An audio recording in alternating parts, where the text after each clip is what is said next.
Okay, good afternoon. Can you hear me? Good afternoon. This is the Business Leadership Series. My name is Bill Roberts, and I'm going to introduce Dr. Alagil, who's going to introduce this afternoon's speaker.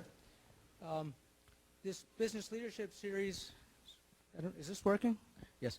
The Business Leadership Series is put on in part with University Development, and we appreciate their support.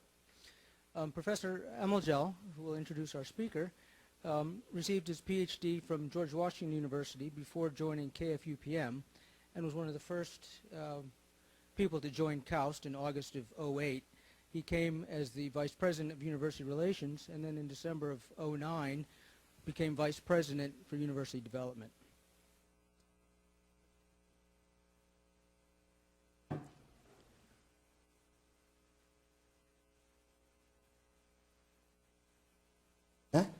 Yes, okay, thank you.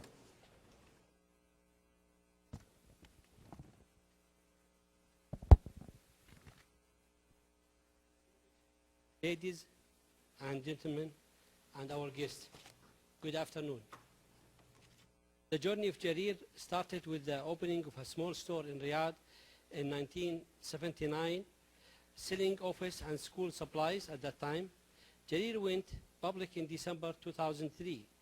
And today, the company has a Saudi market capitalization of more than 2.4 billion US dollars. Jarir is ranked among the top 100 companies in Saudi Arabia and is one of the top 10 most recognized brand names in the Middle East. Jarir currently operates 35 retail and wholesale units in the Gulf region. Our speaker, Engineer Muhammad Alagil, serves as the CEO of the Jarir Investment, and he is also the chairman of the Jarir Group. Engineer Alagil is board member of various public companies and large family business groups in the region, such as MBC Television and Saudi Sanabil Investment Company. He recently became a member of the advisory board for Duke University in Dubai. Mr. Alagil co-started Jarir Marketing and the Jarir bookstore chains, developing them into the leading wholesaler and retailer in Saudi Arabia for stationery, school supplies, office supplies, computer supplies, books, art, and engineering items. Mr. Alagil earned a bachelor's degree in engineering from King Fahd University, KFUPM, in 1974, followed this with a Master of Engineering from University of California, Berkeley in 1975. In '87, he completed the Honor President Managing Program at the Harvard University. Engineer Alagil's presentation will cover the reasons for and challenges to a family company going public, and he will give a brief update on the current status of the company. The presentation will also touch base on the importance or the important roles of family members in business and ownership.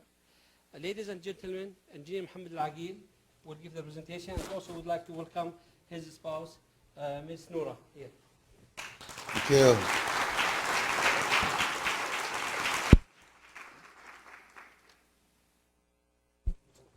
Yeah? Okay. Assalamu alaikum. I just want to thank you. It's really a privilege to be invited at KAUST. It gave me a chance to have a look and a visit at the top school here, and probably this is just a fantastic experience for people who work here, and I was really amazed at the human community with the best research and living environment. It must be one of the largest, I suppose it must be one of the largest science incubators, probably with the largest investment per faculty, as well as the largest investment per student. My presentation today is basically, as you know, is outside your science, your science field, but I hope it will be interesting for many. As usual, I have to have my disclaimer. I am not recommending to buy or sell the shares. This is all public information. Legally, I have to say that. So, but I hope we will benefit from that. And this is where I can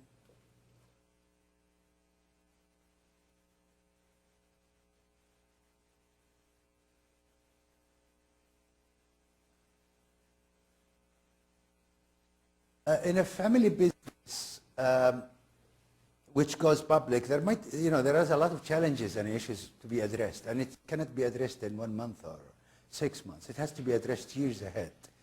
And, sorry.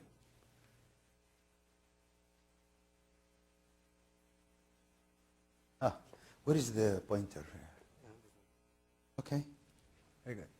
So there have to be some reasons and some of these as well as challenges to going public. Some of these reasons, I'm going to go over the ownership reasons to go through these transitions and what are the options we have looked at. Also, there are other issues to be addressed in addition to a major change on the governance, which means control and being public. Also things which deals with management, whether they are family members or non-family members, and the transition and the management, making sure that we retain our employees, whether they are Saudis or non-Saudis, and giving them some ownership compensation.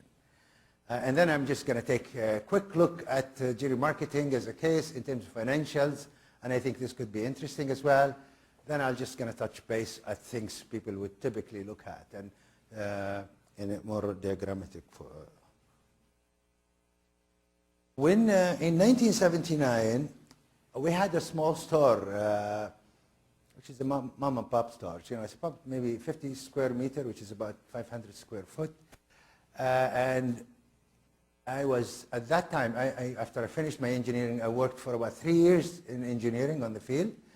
And then we decided, that's actually time to make money because we had a boom in Saudi and there was an opportunity. And actually it took me time to get adjusted and to start to think about materialistic material after Berkeley. So, it was the last thing I wanted to think about. So we started a bookstore. We looked at other options. So I'm not going to go through the options.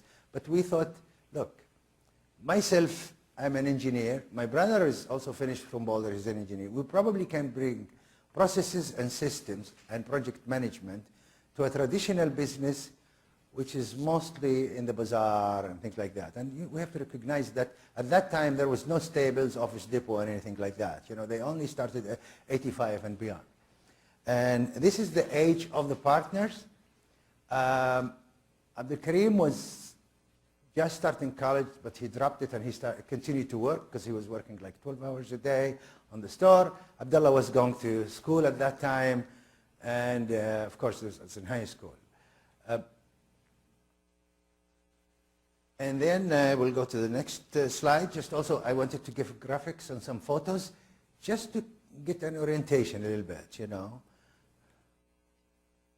This is just a photo of family members. And this is my uncle and my cousins. And this is also when I was it was in the 60s, this is me, and actually this is my wife, my cousin. And this is the first, yeah, she's here, so I think she's surprised. But this is our first team, which started the bookstore. And this is the managing director, who, as I said, 20. Right now, he's the managing director. Okay? This is the first store we have started in Jarir Street in this new concept. What we wanted to do, we wanted to have a superstore where we can combine, a bookstore with an office products.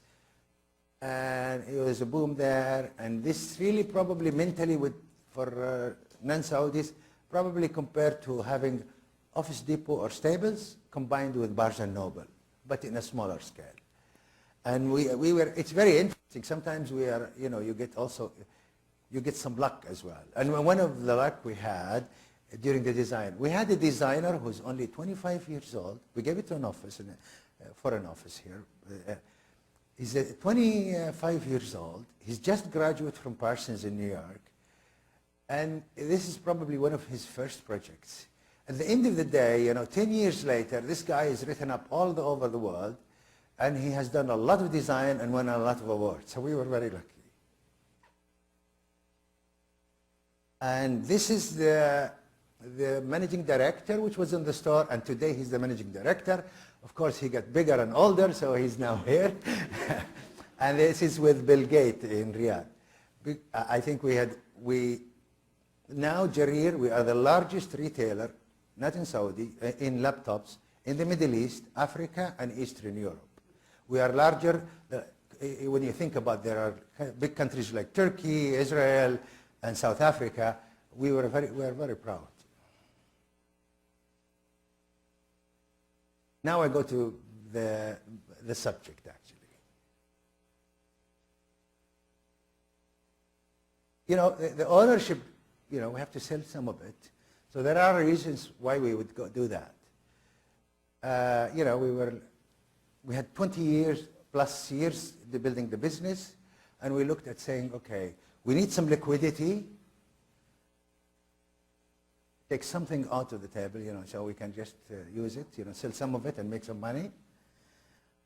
And we have to deal with succession issues because our kids were like 15, 14, 17 at that age.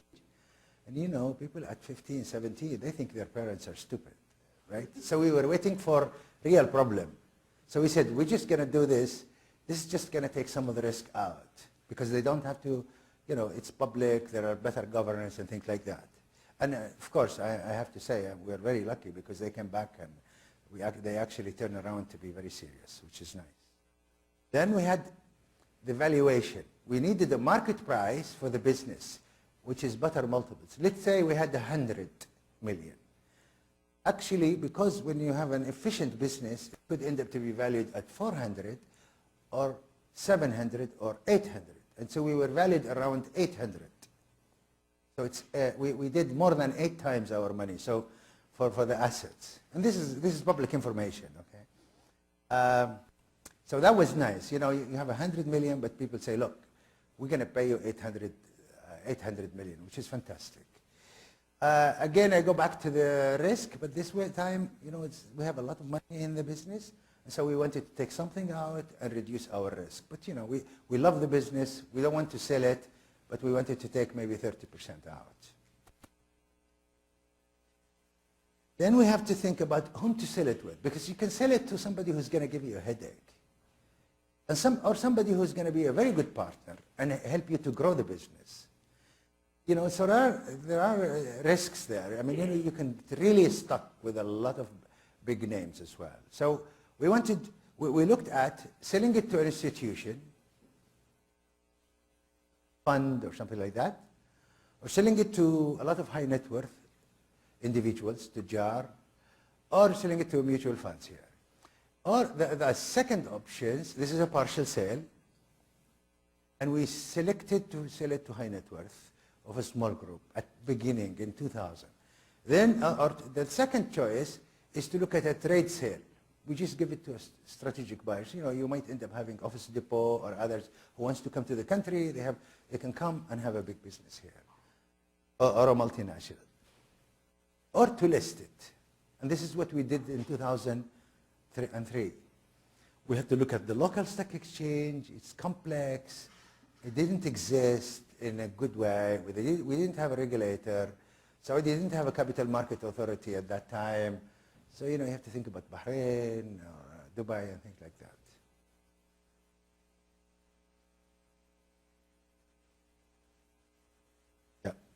Yeah. And there are other issues as well we have to address. How much dilution we want to do? Comfortably, do we want to be very in control? Do we have to own more than 50%, 51%? And do we want to have what kind of a board? Are we ready to think about annual general meetings, meeting shareholders? We looked at, and there are other challenges, which is, when you have outside partners and investors, other things to address is the control, which is how much. And then also you have to make sure your partners are of a good quality. So because if they're good quality, then you can grow the business. So this is very important. Like-minded investors. We need one direction. We need people who can enhance the shareholder value.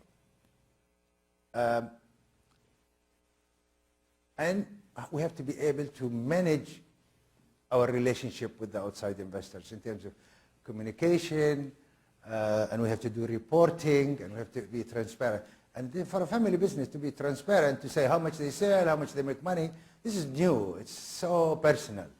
It's not easy. It's totally not easy. And we also before, because my partners with my brothers, we can always talk about it, see reports. We don't have to write any reports. We just see financial reports. But now we have to send to the shareholders and we have to talk to them and why the sales went up, why the sales did go down, why we are not growing our market share, and all of this. So this becomes a new requirement. We have to get used to it. And then when you sell a company in public, your reputation is at stake.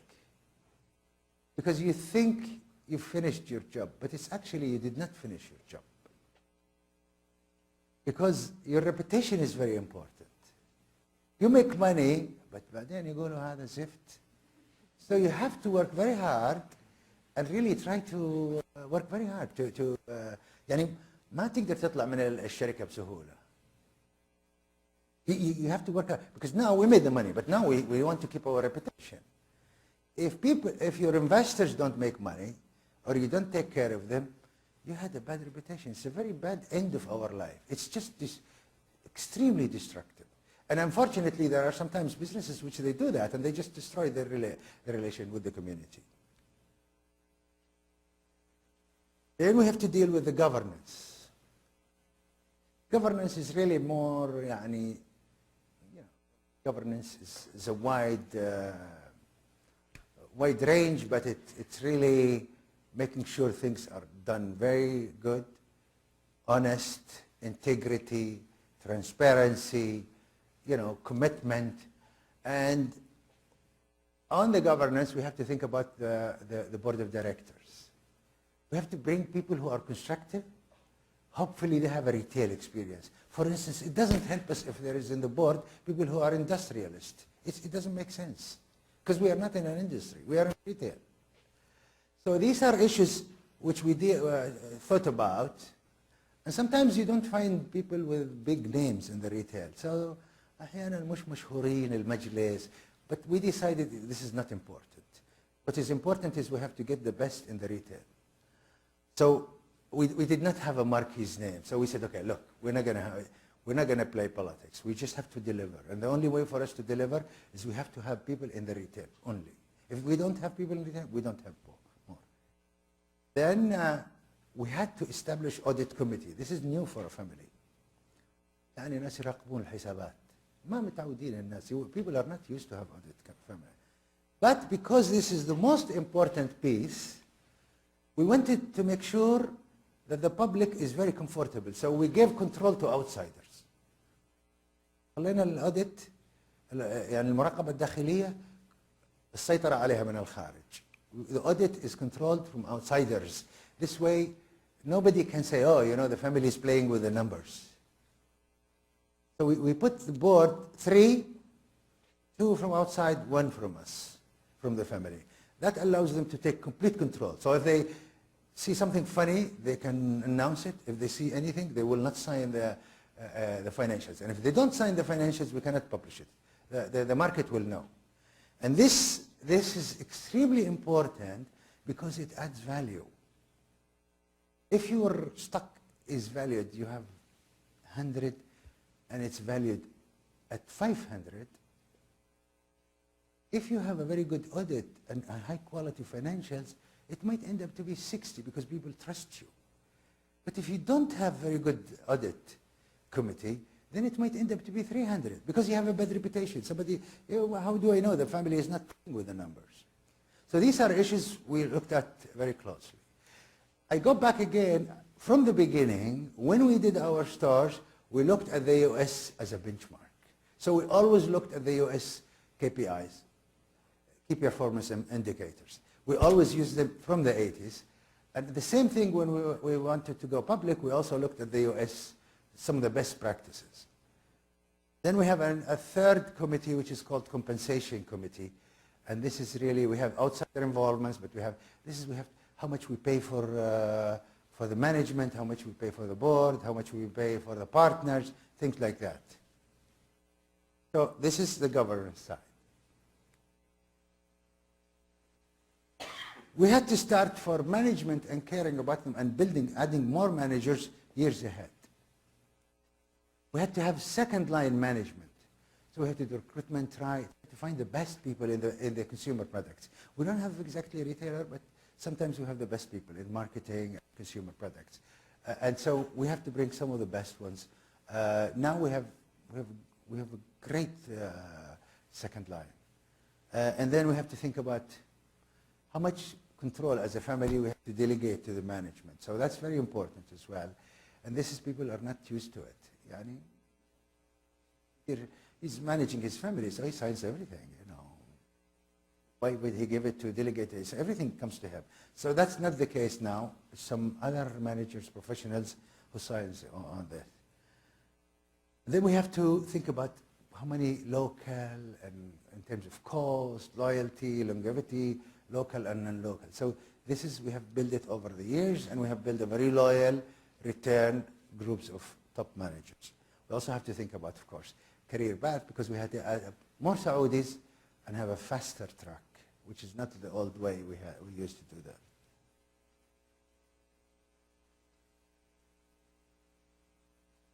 An important point is to make sure that we keep the best people we have. So we had to think about, it was not legal that we can give them shares for the non-Saudis at that time. So we have to think about how to give them shares, and when we succeed, they succeed with us. So we ended up having a phantom stocks, which we gave it to them. Unfortunately, many of them, including vice presidents, didn't think it's a big value. And we said, you can only have it after 5 years, which is vested over 5 years, vested after 5 years. So 5 years later, the company has done extremely well. Everybody worked very hard. People who thought that their stock was 50,000 became $1 million. So we had a few of them who became millionaires at that time, which was fantastic. We were very happy with them. So we had a lot of some of them are the people you saw in the first picture. So we had to think about the salary, the bonuses, the expenses. We had a problem with the partners, the brothers, because we were not paid very well. And when we became public, we also wouldn't want to change the company, the pay very quickly. You get $48,000 and you move it to $250. That's a little bit too. So we had to do it slowly to go to the market price, and we have to make sure that we have the right compensation. We established stock bonus system, saving scheme, but it is not based on sales and not based on how long people stay. It is based on earnings, how much profit we make, and what's the growth. If we are growing less than 10%, their bonus comes down 30%. If we're growing over 10%, they get their bonus. So including the partners. So that means we are growing reasonable, because people are investing. The price of the stock is only dependent on also your growth. And we don't want people to go back like this. So we had what they call high water mark. In other words, if we were making 100 2 years ago, and last year, 2 years ago, and last year we made 80, and then next year we went to 105. You think you made 25 million more than before. No, it is only 5 above the highest point. So it's only 5%. So that high water mark. So we had a high water mark for that.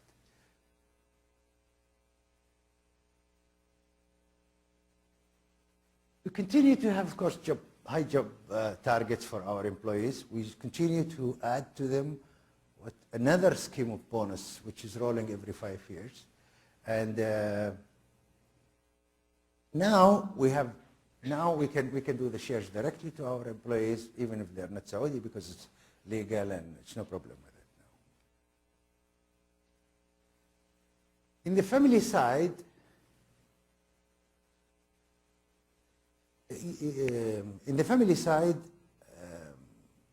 it's really complex.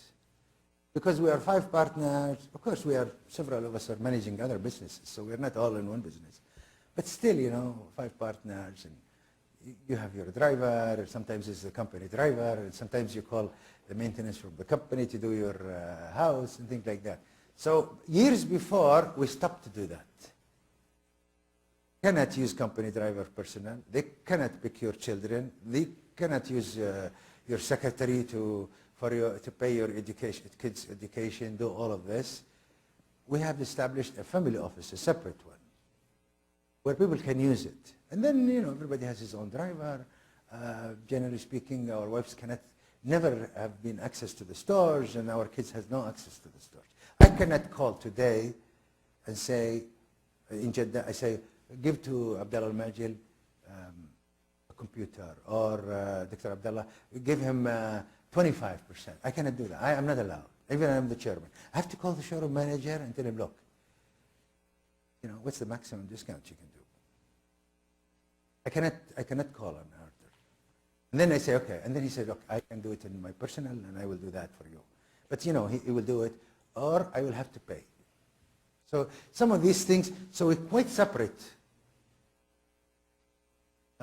Quite separate. We have no personal expenses, no drivers, no personal travel, no insurance, nothing with our children to do with the business. Then our children are coming back from school, and everybody thinks he's a genius, right? So, and we don't want them to destroy what we built. So we made a policy that none of them can work in the company, except if they work outside for 3 years, and they get 1 promotion. And if they do that, they cannot work for their dad. They can work for their uncle. So my son can never work for me, never, based on the policy, regardless how successful he is. So they can only be friends with the managers or with their uncles, and they may be hired. But so we don't have, unfortunately we don't have now. We have one who's coming actually exceptionally shortly in the business, but the others worked in the banks, and now some of them are coming to other businesses for the family.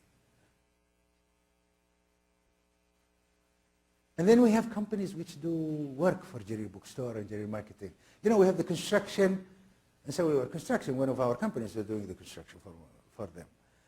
We have to be careful now. We have to do completely transparent, arm's length, and all of this. We have to show it to the auditors, and we have to ask the outside audit committee to approve it. So these are things you need to, but we do not regret any of it. It just makes our price fantastic. It's a dream for us. Many people think they can play tricks when they do these things in partnership, but it never pays. Actually, ethics, having the highest ethics, makes a lot of money. And people never think like that. Not people, many people. They don't think like that. But actually, just being honest is good for you, make more money on it. Now, time commitment. We had several companies. We have 4 or 5 companies. So many of us are spending times in different companies. And now, the ones who are in the payroll for the main company, we have 2 in the payroll. And they cannot spend time with other companies. Their commitment is there.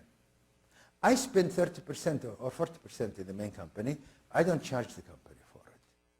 My other brother, youngest brother, also spend about 40% of his time. We don't charge. What is it? You do a few $100,000 more. But at the end of the day, if we don't charge them, our price stock will go up even better. So it's not, so it's, there is a few things we have to, and in time commitment, we used to take a longer holiday, or we can take any time we want. No, we cannot do that. We're a public company, and so I finished with that part. So these are the challenges, the reasons, and some of the challenge we have faced taking a company public. I think this is the case wherever it is, wherever you are. Whether you are in the US, here, or in Asia, it's the same challenges. I'm just going to take you a little bit about the numbers. When we went public, my brothers and the managers became even more committed. We have to give the market a plan that we will achieve so much sales.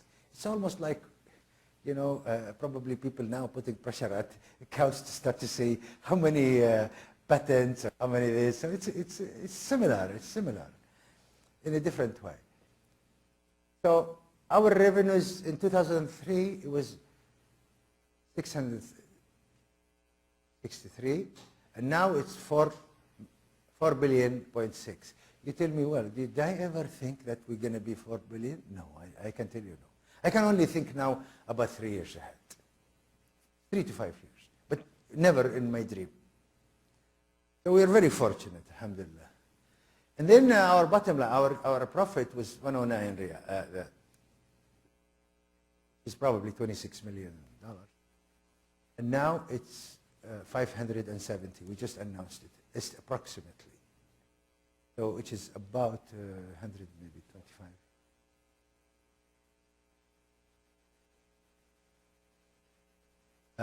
No, not 125, maybe.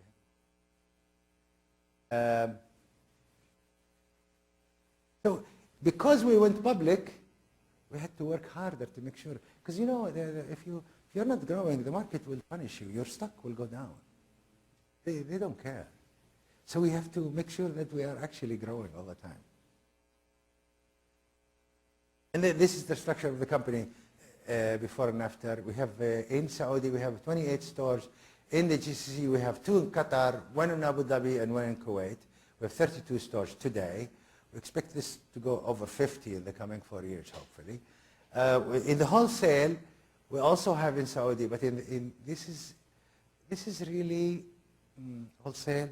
We sell to the small bookstores, stationery shops. So we sell in Jizan, we sell in Jeddah, we sell to Hyperbanda, we sell to Carrefour. That's the wholesale, and gives us a very good price advantage. We also had KPIs at times. Since inception, because again, it helped us that we came from engineering. So we look at the US as a best benchmark for us in retail. And it was a dream in 2002 to reach Staples or Office Depot in terms of sale per square foot, to reach their productivity. In 2010, we are ahead of all of them and very close to Best Buy. I know that last year we are even ahead of Best Buy, sales per square foot. So our productivity is very high. Then our employees are actually, productivity is higher, is at least 15 to 20% higher than the best there. So that's really very rewarding, because people think that people can be less productive, but I think we have a nice combination of people. And so we are very excited about that. Of course, you can make more money and you can make more efficient. So over time, we have pushed the envelope in terms of return on equity. And really, how much will you make? How much money you make? You invest $100, 100 riyal, and how much you make? So we invest 100 riyal and we make 160 by the end of the year. We make 60%, which is terrific. So we're very fortunate with that. And this is really a nice. I mean, you know, I didn't show you a comparison, but none of the developed market retailers do more than 25 return on equity, because it's quite efficient, very competitive. Here there is a competition advantage we have.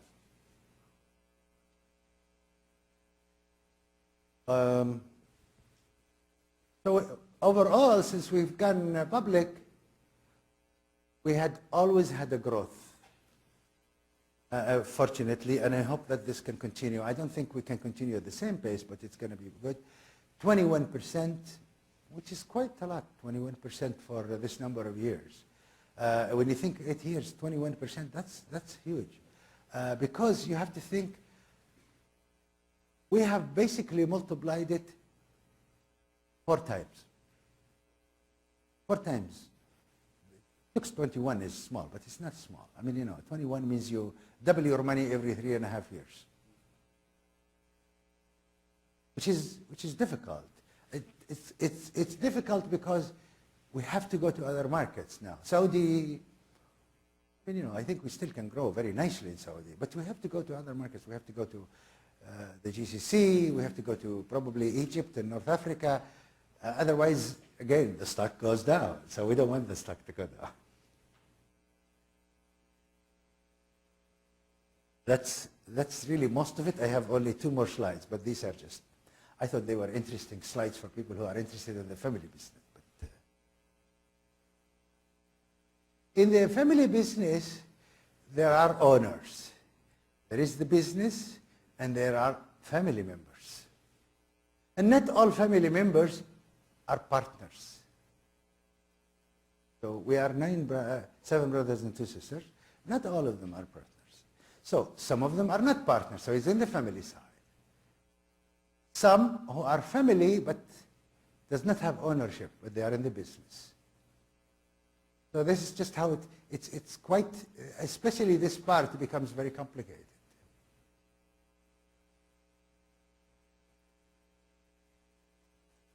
This is really basically, I think I leave it for you just to read it.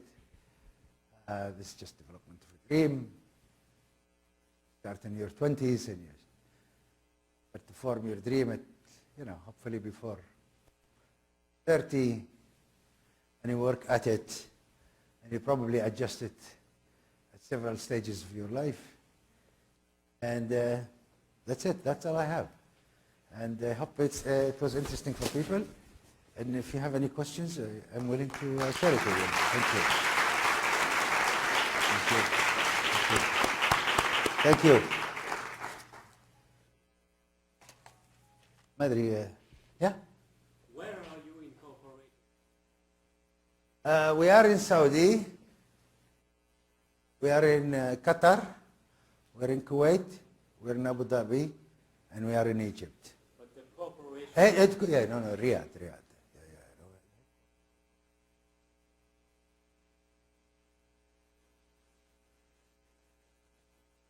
It's coincidental. Sometimes, again, that's another luck.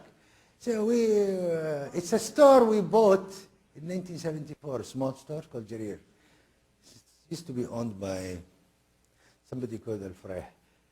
And it's in Sharia Jarir. And Jarir is a poet.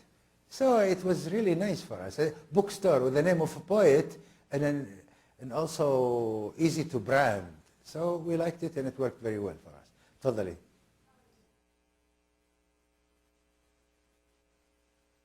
ترى ما أنا بسمعت والله زين.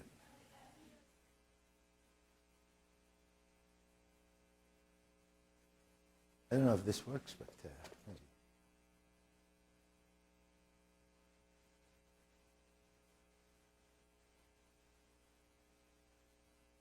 السلام عليكم. اسمي درة المنصور.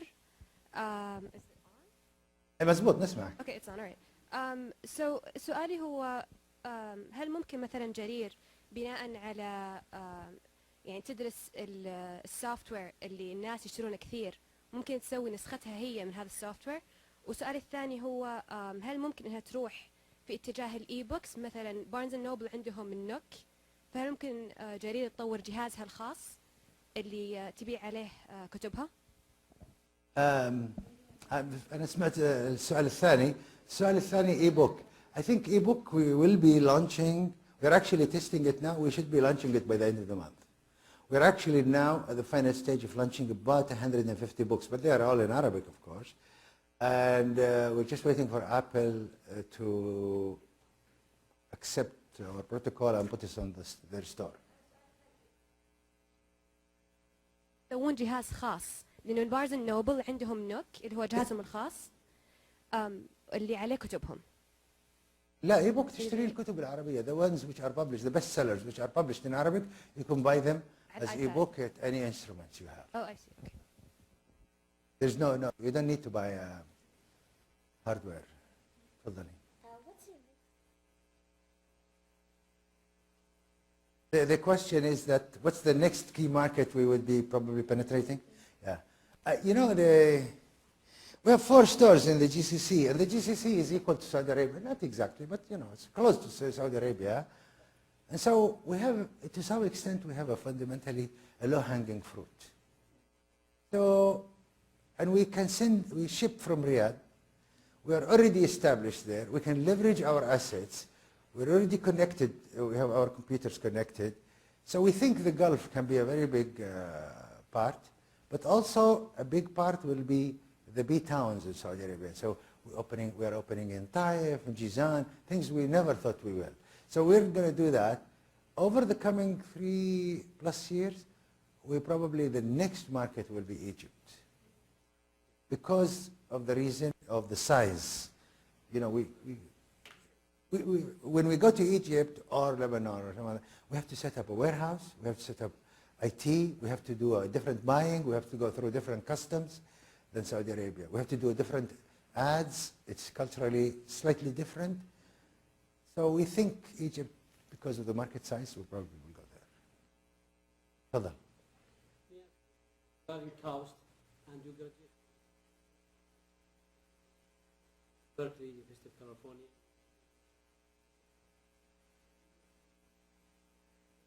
Sector, and you were very, very successful. So what's your really recommendation or wisdom to our young students here who will be graduating from a top university?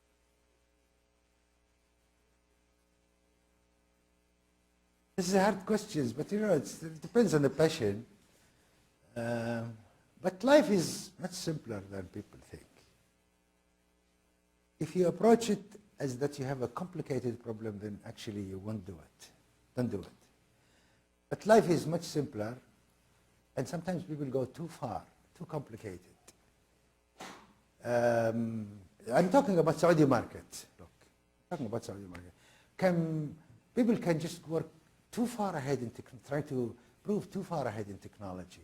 Except if you have a venture fund who is funding you, that's fine. But if you don't have a venture fund, don't make life complicated. I mean, I think there is a lot of low-hanging fruits in the Saudi market and ready to be picked for hard-working people. But people sometimes, they have egos.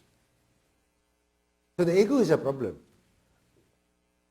I mean, I have an ego too. But I think I was able to settle with it in 79, 80.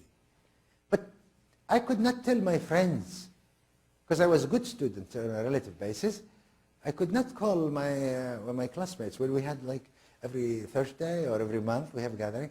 I rarely, maybe I would say, I remember, maybe 90% of them, I did not tell them, oh, I'm working on the bookstore, because some of them think it's very funny, I'm doing engineering, I've done well, I'm going to do, دكان يعني بالنسبة لهم شوية, we come from the third world, so we have a complex. Sometimes, at least I feel that. And so I think this is really a problem. But I was in peace with it. The numbers looks good, I don't care. I said, look, this is a good business. It's a low-hanging fruit. I'm not going to be stupid. Okay, it's fine. I can go to cocktail parties. I look like a sophisticated engineer. So what, fine. But, I don't think, some of my friends didn't care, didn't think it was a good idea. But I think after, I think maybe 85, people start to be okay. But these are issues you need to deal with. But I think you have a great opportunity. And you guys are smart, scientists, patient. Management it should be a piece of cake for everybody. Totally. The question is like, they shine, then die. But Books? yeah, I can't. مكتبات. Yeah, but they start selling the website. They still start doing the same. Look. Why there is always mashallah and stuff? Well, you always have I think at the end of the day, we like our job. We made money, but I don't think it's driving us, the money. After a while, it was not the only driver, but we wanted to always look good, work well, look better, look like US, Europe. So these are things which are always interesting too. I think it's maybe a little bit of family culture. My brother culture is like that. Some people, they make money, or, and they don't spend enough time, commitment. But, some of the names you mentioned are quite reasonable. Babakan is reasonable. But, like Al-Maktaba, when we had 2 stores, Al-Maktaba had 26 stores in 1985. By the end of the decade, we had 3 stores. So we didn't have too much. But our 3 stores made more money than their 26 stores. And they are larger than us. And the reason why, because the old man, semi-retired, his son was not really qualified, he had people who were not committed, things like that. You know, things like that change, you know. That was really traditional.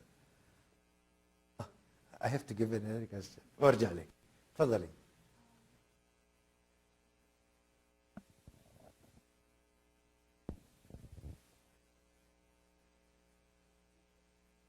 ارفع قربيها عشان ترى صوتك ما Is that good? ما اسمع. I have 2 questions as well. تفضلي. The first thing is, I'm really eager to know what's the role of the woman behind Jarir? Your daughters, your sisters, your wife. What's their role behind Jarir? Are they doing something there? Because they're women, females. You are very political. Yeah, go ahead. And Yeah. oh, I'm a female. Yeah, I know. My daughter is like that, so it's fine. My daughter Sarah is like that. Yeah, go ahead. The second question is, mashallah tabarakallah, yani, before saying anything, you had your brothers and your family going on with the business with you, so you all was mutawineen and hand in hand together. What would you say for someone who's starting a business, an entrepreneur, who's starting solo, alone? What's your advice? Yeah, I think the first question, the role of female, unfortunately, there was very little at certain time except supporting us and being patient with us, which is really not easy, but it's quite important. Now, in the recent past, we start to hire female in the social media. So our social media, you know, if you go in, it's really female. And actually, you see one of them is my niece. And so that's where we start today. I think probably in the e-book part and the e-commerce, we probably will have more female. But, you know, we just, it's not open for us easy. So, and we are not necessarily adventurous nor political. So, you know, we don't take either of that. But at the same time, we know, say, okay, we'll follow the rules. So, okay, the rules are like that. The second, you say, okay, somebody who's solo. Look, it's naturally that many people are solo. And it's nice to be with brothers and sisters or friends, but it has to work. And I think the family glue in us is very easy. We had my dad and my uncle, we're partners for time, they're very close. So it's, you know, we're very fortunate that how close we are together, it runs in the family. We don't, I mean, you know, I see people for the same questions you said. I'm the chairman of the Family Business Council in Saudi Arabia. So, you know, I had people come, big business groups, and say, oh, we need constitution for the family. We had a constitution for the family. But many of the people who make noise about this, they're already fighting with their brothers. They're going to court. Why do you need all this BS? Why do you need, you know, you're saying, okay, I want my children to be, well, you're already setting a bad example. You're already taking your brothers to court. So your kids are never going to be together. And so this is actually, I watched it over 10 years, and it happens like that. So this is really, I think it's personal. And some people can work with partners very easily. But one thing we have learned, you have to give to your partner as much or more than what you take. If you can, but not everybody can.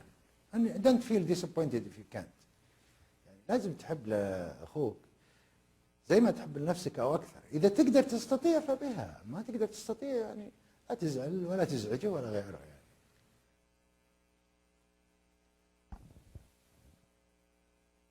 عليكم السلام. خليني أسمعك في هذا أحسن. Assalamu alaikum. عليكم السلام. My name is Sultan. Very nice to meet you. I'd like to ask one question.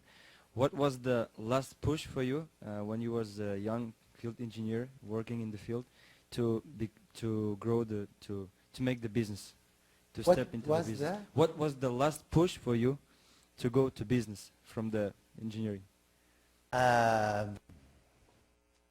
I think I will say maybe.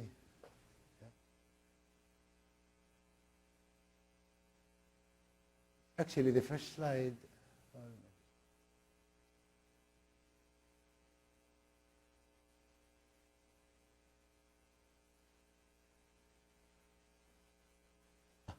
Okay.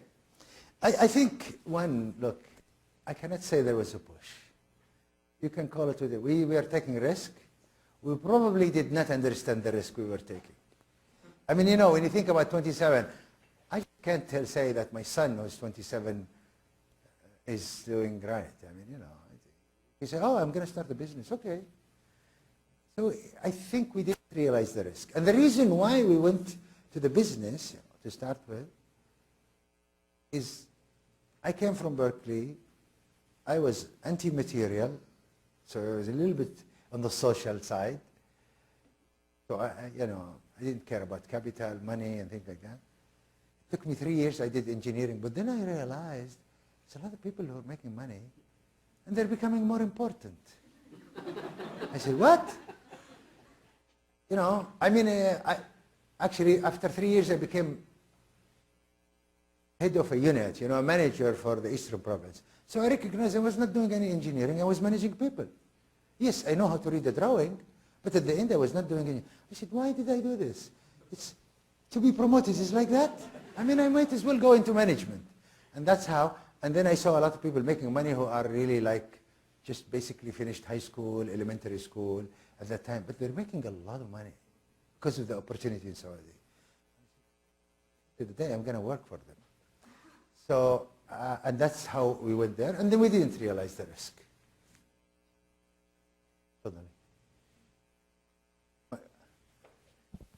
Nowadays, the price for a Jarir bookstore is 160 Saudi Riyal per stock. So I would like to ask, do you have any expectation, like about 1 year, what's the price going to be? Oh. No, first I'm not allowed even to talk about it. No, I cannot talk about it. But my friends told me, I have some friends, sure, good business people, but they like the money. They think the price has nothing to do with, 160 is not more expensive than the 15 Riyal. Because the 15 Riyal is a bad stock. I just want to tell you. So don't think about it like that. It's no good. That's really because, of course, you don't know, you don't know how to analyze shares. But people think, 160, it's too expensive. A stock at 50 is better. But a stock at 50, you're buying a mediocre company. I mean, a 15, not 50. So it's very difficult, but it's very difficult. You just have to go through. There are certain ratios which you do, which is normal price-earning ratio, which means tells you, in a way, how many years it takes you, or PEG, how many years it takes you to make money. There are a few things on that. No, it's very difficult to talk about it first. No, I couldn't tell. I mean, no, and nobody can say it's expensive. We made people who bought it all the time, 5 years ago, 7 years ago, 10 years ago, they said it's very expensive. But at the end, they made 9 times. The guy, my friends, I have one واحد عنده وكالة يعني شركة كبيرة يعني. I don't want to say the name, but it's really one of the largest in automotive, or second largest, or third largest. He always told me, oh, Mohammed, I want to buy, but can you sell me a big stock? I want a discount. I said, are you crazy? And then he said, no, it's expensive. So he told me 7, 8 years ago, 10 years ago. I said, when we went public, I said, okay, no, I'm not going to give you a discount. People are putting premium. So he came after 3 years, he told me, oh, but I'm sending you my analyst. And then this analyst didn't buy. And then he said, oh, and then every time he saw me, after I see him 3 years or 4 years, it's doubled. So I told him, okay, look, you always want to look cheap. Why don't you buy the 15-year real stock?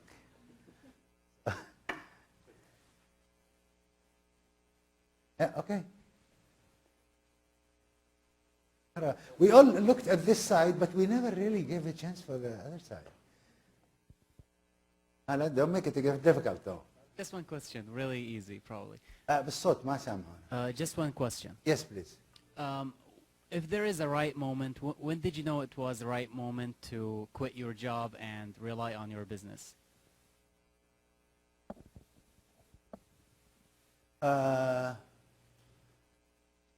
was no really right moment. I actually was decided, and I told our manager, not manager, my employer in the engineering, I said, look, I think, you know, I wanted to be friendly and nice and professional, and he's a good friend. So I said, look, I am leaving by the end of the year. 6 months. I told him 6 months ahead. And then I was working on it. Gradually, I was working part-time. So I cannot say. It's very difficult, but we took a risk and it worked very well. It's very difficult, this one. 2 questions. Yeah. First question is, what's the biggest challenge you found when you first entered the market? And my second question is, do you find that the consumer behavior in Saudi, Gulf countries you're opening in? The second question is? Consumer behavior in Saudi, is it different from the other Gulf countries you have branches in right now? The difficulty, you said, talked about the challenges I had at the beginning. When you first entered. Yeah, the challenges we had at the beginning, we came unknown. Most of the agencies were given, معظم الوكالات ماخذينها شركات أخرى. So most of the agencies, which is the easy work, for pens, for paper, for files, was already given to somebody else, some of the nicest names. And yeah, and people were not cooperative to help us. We were a little bit like intruders. They were like foreigners for them, foreign, you know. So, you know, the same group, networks, there are 2 networks. And so we were really quite outside the network. I mean, you know, they used to sell us. In our old stores, how these guys want to sell to us?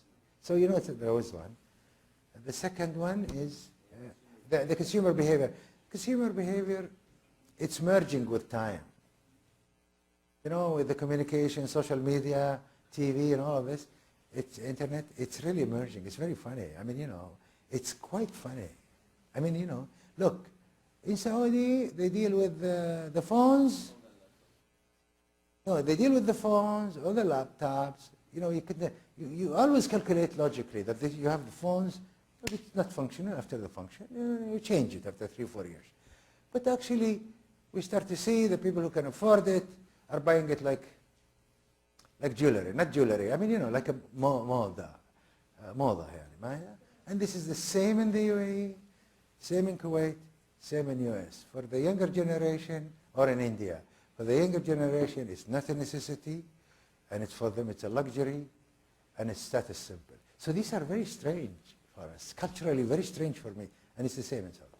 So that's very funny. Thank you very much. Thank you. Thank you. شكرا جزيلا. Thank you, Muhammad, Thank you. For your presentation and your interactive lecture. I hope our students, our community enjoy it too. Thank We you. have just a small token to take it with you Okay, when you thank go you. back to Riyadh. Oh, thank you. It's from the web team. Thank you. Where's Thank you very much. She's here. Yeah.